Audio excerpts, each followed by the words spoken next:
course, you guys will know that the brand new Hunger Games movie is coming out. And I jokingly call it Snakes and Ladders because I always forget the a Ballad of Songbirds and Snakes. I think that's the name of it. At any rate, so they announced that they were doing this movie. I had exactly zero interest in it. I believe the phrase I used was, I could not give two squirts of urine about a new Hunger Games movie. And don't get me wrong, I liked a couple of the original Hunger Games movies, particularly the second one. I think it was called Catching Fire. I think Catching Fire was great. I really do. But I'm not, a huge fan of the franchise, and I'm not a big fan of prequels and all that kind of stuff. Then they showed us a preview for it at CinemaCon. And I went, damn, this doesn't look like a gimmick. This looks like a legit cinematic motion picture experience. This looks pretty good. The trailers have been all right. Have been pretty solid. Well, now the first reviews for it are coming out, and I'm going to admit, I did not expect good things, but the reviews coming out of the new Hunger Games films are actually pretty staggering. A number of them calling it the best Hunger Games film yet.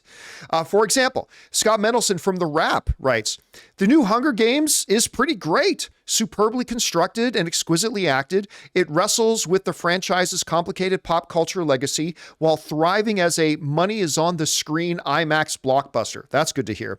Zegler gives a full-on movie star turn, and Davis is a macabre hoot.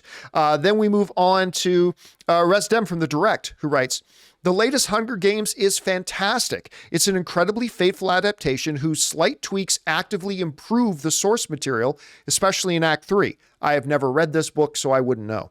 The entire cast is phenomenal, and the world of Panem is beautifully realized thanks to the immaculate production design." We move on to The Hollywood Handle, who writes, "Hunger Games, The Ballad of Songbirds and Snakes is a magnificent movie that enriches the original franchise. The cast is outstanding. Pete Dinklage, Rachel Zegler, Viola Davis, and Tom Blythe are standouts. Production design and score also highlights." By the way, I've been hearing a lot of talk about how good Peter Dinklage is in this movie. I've been having a bunch of people talking to me recently, last couple of days, saying Dinklage is absolutely outstanding in it. So we then go on to Rich Neto writes, "I can finally talk about it, and yes, Hunger Games is wonderful. The cast is magnificent, and the movie was so well crafted. Its production design, the score, everything is just so perfect. Not my favorite from the franchise, but still so good. Rachel Zegler, you are a queen."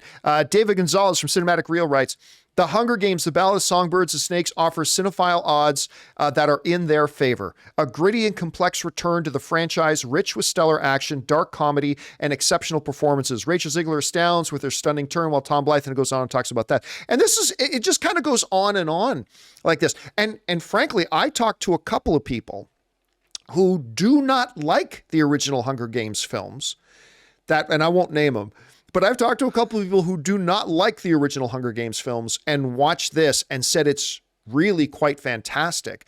Now, the box office numbers that they're projecting right now are not stellar. As a matter of fact, they're quite disappointing. I believe they've gone up. I believe the opening weekend projections have gone up. I think it was at 25 million at one point for an opening weekend. I think it's gone up to about 50. Still not great. Because I think, quite frankly, a lot of people are like me. Why should I be interested in a new Hunger Games film? That has been kind of my perception of this whole thing for a long time. And honestly, I think a lot of people, even fans of the original film, are going to kind of be in the same box as me. Why should I be interested in this? If word gets out, once the audiences start seeing it, and once we see this movie, and if it's as good as they're saying it is, it might be something to motivate that Hunger Games fan base to maybe rally behind it and get out to it. Guys, we want to take a second to thank a sponsor of today's video, Mint Mobile. Signing your life away to a big wireless provider is kind of like being trapped on a roller coaster from hell. Sure, it looks like fun at first. They probably even threw in a free phone, but now you can't get off. Month after month of insane bills and unexpected thrills, like overages and surprise fees. If that sounds like your current big wireless plan, it's time to get off the ride with Mint Mobile. For a limited time, wireless plans from Mint Mobile are just $15 a month. That's unlimited talk, text, and data for just $15 a month. You guys know before before I came to Mint Mobile, I was paying triple what I am paying now on the standard big wireless plan, and I will never go back. All plans come with unlimited talk, text, and high-speed data delivered on the nation's largest 5G network. Use your own phone with any Mint Mobile plan and bring your phone number along with all your existing contacts. To get your new unlimited wireless plan for just $15 a month and get the plan shipped right to your door for free, go to mintmobile.com/Campea. That's mintmobile.com/Campea. Cut your wireless bill to just $15 a month at mintmobile.com/Campea. Anyway, Sean, I don't know, were you a big fan of the original series of games? Did you read any of the books? Where's your anticipation level been for this movie? And what do you think about the reviews we've been hearing? Yeah, so I have almost the strangest on-ramp to Hunger Games. Back before the first movie came out, I was on a trip to the Navajo Nation to dig outhouses and lay the foundation for a new food pantry with a group of teenagers. And my wife was there. And in our free time, since there was nothing to do, my wife was reading the Hunger Games to me and all the teenagers. And so that was my on-ramp. It's like such a distinct memory. My wife was huge into the books, but with this new movie, she had no excitement, didn't care about the trailers. And it's like there's this gigantic gap of, it felt like this Hunger Games is this thing in the past, and they haven't bridged it to the now. Yeah. So even earlier this month, I put out a little video where I was talking about my most anticipated movies of the month. And I was like, I have no excitement for this new Hunger Games movie. Then over the weekend, I rewatched the first two movies with my wife and then my oldest daughter. And it was kind of fun to introduce her to it. And just going back to that world, I was like, oh, this is cool. This is a nice world. I want to spend more time in this world. And so as soon as we finished the first movie, check Twitter, and that's when these first reviews dropped. Right. And they were fantastic. And then I watched the trailer. I was like, this looks really good, but it feels like they've done a really bad job of reminding people how much they loved or what that experience was when they read the original book, when they watched the original set of films. And there's just no buzz. There's no excitement. And I don't know what they need to do to bridge that gap, but that's missing. Because as soon as we rewatch the first two movies, as soon as we watch the trailer right afterwards, we're like, oh yeah, I'm going to go check this out. My wife literally downloaded the audiobook and started listening to it yesterday for the new book. And whatever that is, the marketing up to this point in time has utterly failed to recapture that energy and excitement. You know what? I think you're onto something there, because while I think the trailers have been well crafted, it makes it look like an interesting world. It certainly makes it look not like an adaptation of a young adult novel.